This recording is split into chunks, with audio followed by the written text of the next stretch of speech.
Hey everyone, welcome back. In this video, we are going to explore some of the most useful packet navigation features in Wireshark. When you are analyzing a capture with hundreds or even thousands of packets, knowing how to quickly find, organize, and investigate packets can save you a lot of time. We'll cover how to jump to specific packets, search for packets, mark and comment on packets, export packets and files, change the time displays, and use the expert information to quickly spot potential issues. So let's get started. The first thing we're going to talk about is go-to packets. Every packet, this one here, go to, when you click go, you see go to packet. So every packet captured in Wireshark is assigned a unique packet number.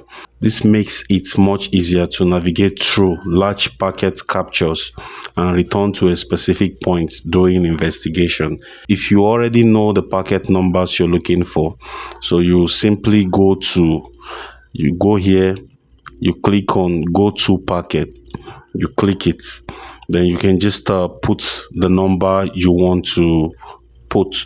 Let's say I'm looking for packet 10.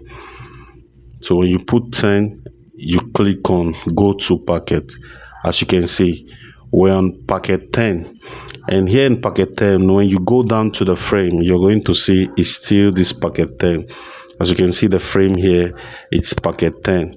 Packet numbers are especially useful when documenting findings and collaborating with other analysts, because everyone can quickly locate the packet, just like we did here. You can locate any packet. Let's say you're investigating something, you can tell your co-analyst, like, you go to packet 10, this is what I saw. So you see the number in this assigned numbers here in Wireshark makes it easy for such to be done. So another thing we have to look at is the find packet. This is another feature we need to look at, and to see the find packet, we go to edit. But before then, let me talk about this find packet. So besides searching by packet number, Wireshark also lets you search based on packet contents. So to do this, you just go to edit, you go to find packet.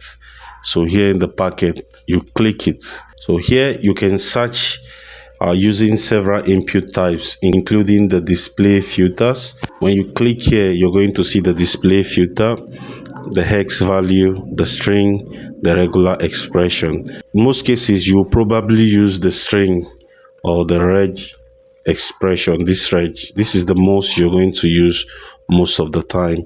So now, let's say you leave it as string in this one. So here we go to packet details. So whatever you're looking for, let's say it could be downloads. So if there is any downloaded file that an analyst is trying to investigate, you can just go to files, and as you can see, it's a downloaded file. So it brought me to this packet here, and when you go down through the file details, the packet details here, this is the details pane, just like I said in my first video. So if you want to follow up to install Wireshark, I already did a video on that. I will link it in the description also.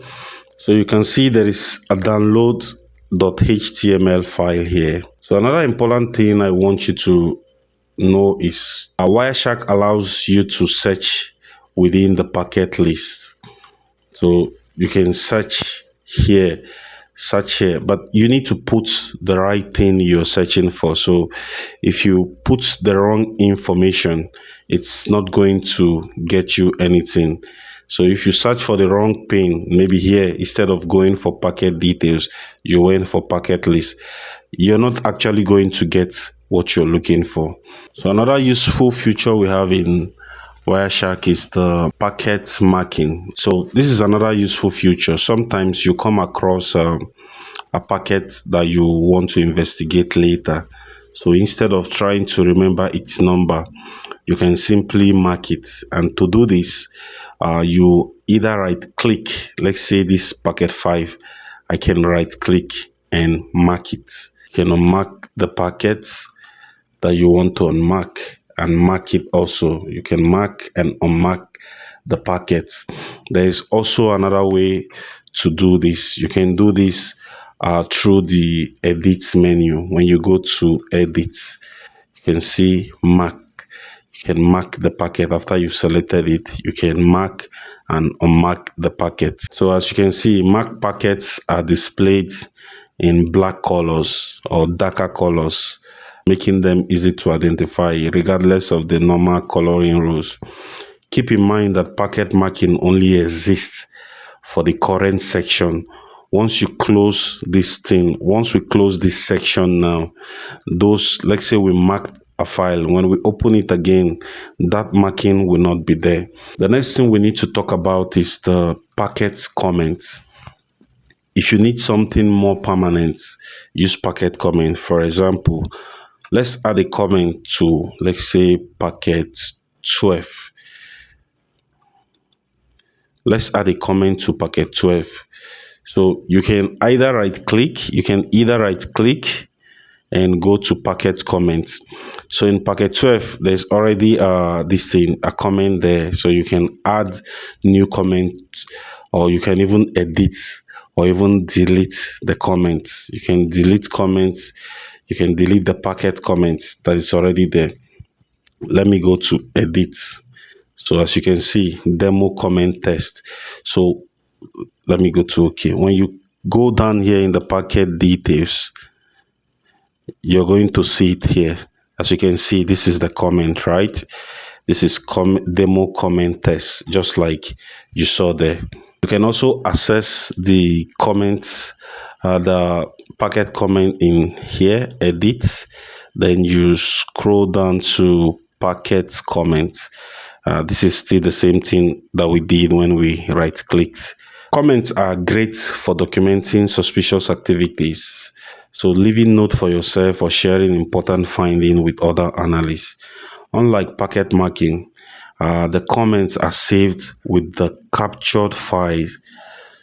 So they will still be there the next time you open the file. You can also view the comments in the packet details, like I showed to you also. Next thing I want to talk about is the export packets. Packet captures often contain thousands of packets, but you usually don't need all of them. If you only want to share or analyze a specific packet or a small group of packets, Wireshark lets you export just those. So to do this, you select the packet, let's say packet 8, and you go to File, and you go to Export Specific Packets. You can go here, tick the Select Packets Only, and you're just going to save it here, and it's going to save that particular packet. So this makes it easy for analysts to analyze a particular packet very well. And this is especially useful when sharing evidence without sending the entire captured files. So let's talk about export objects. One of Wireshark's most powerful features is its ability to extract files transferred from the network. So let's go to Files. You click here and you go to Export Objects. Then you choose the protocol that you're interested in, such as HTTP, SMB, and FTFTP, IMF, or whatever you want. So let's say I want HTTPS, for example. So it's going to actually bring out that packet. So you can select it, or you can just save all. You can either choose one, or you just save all at once. Okay, so each time you click it, you can see that packet frame there. So very important thing I want to talk about is the time display format. By default, Wireshark displays packet time as seconds. Okay, so if you check your own, if you just downloaded Wireshark newly, your time will be in seconds. So why that is useful in some situation, many analysts prefer using the UTC time, especially when comparing logs from multiple systems. So to change it, you need to go to View, time display. You go to time display format. So mine is already in UTC. So if this is a fresh download of Wireshark, yours should be somewhere here in the seconds, and it's very confusing. Okay, so you just change yours to UTC. So any of the UTC, using UTC makes it much easier to correlate packet captures with firewall logs, SIM events, and other security protocols. Okay, so I'll choose mine is already here. In this screenshot, you can see the difference between the seconds time and the UTC time, and you can tell the difference. Other thing I need to talk about is the expert information. Let's look at the expert information. Let me talk about it before I show you. Wireshark automatically analyzes packets and highlights events that may require your attention. So these aren't always problems, but they are excellent starting points during an investigation. You can access it by clicking here. You can access the expert information here. See here, when I hover here, you can see when you click it, it's going to open. Let me open it. Let me show you another way to open it also. Or you can go to analyze and you go down to expert information and you click it. See the same thing. Now let's talk about this expert information. They are grouped by severity. So when you see the blue one, which is the chat, it's just a informational message about regular network activities. So these ones are just from the files. There are colors that are not here. We even have the red. So but I don't have red in my file. So as you can see, these are based on the things on my file.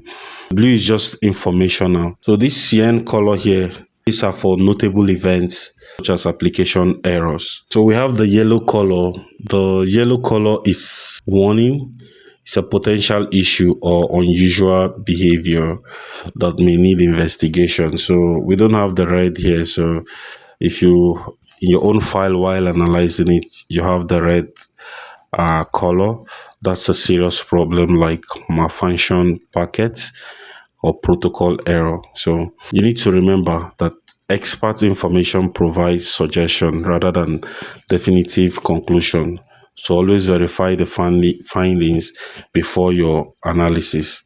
And that is it for this video. These packet navigation features might seem simple, but they are some of the tools you use every single day when analyzing traffic in Wireshark.